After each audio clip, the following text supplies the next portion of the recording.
Dalam modern ekonomi teori, sangat berbeda penggunaannya dengan pemahaman ekonomi yang saat ini difahami dan dijalankan dalam perekonomian kenegaraan yang banyak berlaku di beberapa negara. Misalnya, sebuah negara yang miskin sumber daya alamnya, seperti negara Swiss, maka mereka memerlukan deposit metal berharga sebagai cadangan devisa mereka. Dan apa saja itu cadangan devisanya? Apa aja country reserve-nya? Yaitu dolar, surat berharga, juga logam mulia seperti emas. Surat berharga, logam mulia, dan cadangan devisa atau foreign exchange reserve-nya itu adalah kunci kekuatan ekonomi sebuah negara. Kalau di negara kaya deposit SDA-nya atau sumber daya alamnya seperti Rusia, Amerika, maka berbeda cara pengelolaan ekonominya. Mereka, negara-negara yang memiliki SDA tadi, sumber daya alam, bisa jadi money creator berbasis aset mereka, berbasis cadangan minyak bumi mereka, cadangan gas mereka, semua bisa diterbitkan surat berharga dalam tanda petik. Sama seperti kita, Indonesia. Kita kalau Kementerian ESDM-nya kreatif, ya buatlah reserve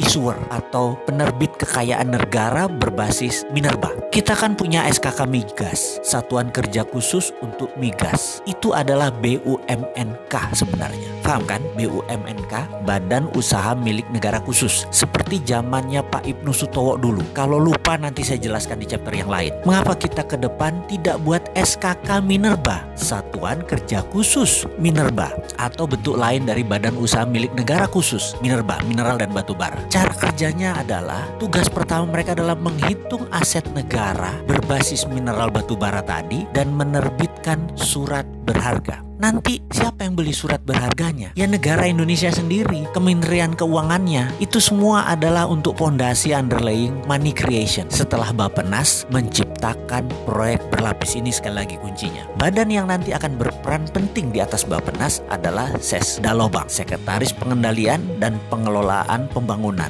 langsung di bawah Presiden, semacam inspektur jenderalnya Presiden zaman Repelita dulu. Tujuannya apa itu semua? Sekali lagi, kita kan ingin bebas dari berhutang ala didikan IMF, betul kan? Maka ubah cara berpikir ekonominya, pakai modern ekonomi teori, yaitu negara yang mempunyai sumber daya alam berbeda cara bekerjanya dengan mereka yang tidak punya sumber daya alam. Kita kok sekarang mikirnya bertindaknya seperti negara miskin, cari hutangan. Itu kuno. Kita kufur nikmat kalau kayak begitu. Sumber daya alam yang kita pakai dan bukan dieksploitisir ya, bukan digali, dijual, diproduksi, bukan. Asetnya itu didiamkan. Gunakan nanti buat anak cucu kita. Sekarang hanya dipakai untuk underlying money creator. Manfaatkan derivatnya, yaitu penggunaan uangnya menjaminkan deposit SDA tadi. Kalau sekarang kita mau punya devisa cepat selain SDA, yaitu dolar misalnya, undang semua negara di dunia ini yang tidak punya sumber daya alam yang besar seperti India, Cina, negara-negara Melanesia. Ada lebih kali 100 negara di dunia ini yang tidak punya sumber daya alam seperti Indonesia. Kita terbitkan surat berharga berbasis mineral Indonesia tadi.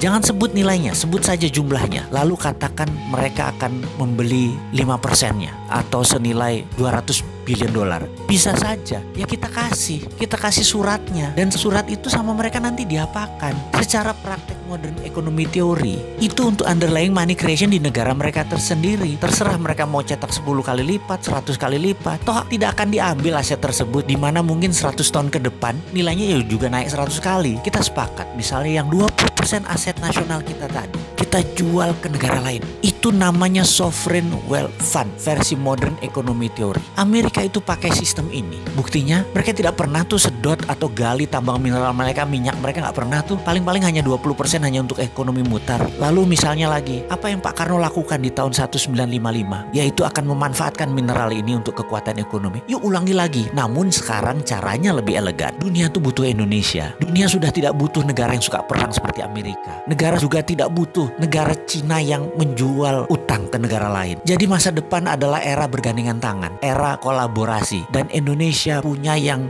dibutuhkan untuk bergandengan tangan. Indonesia punya mineral berharga.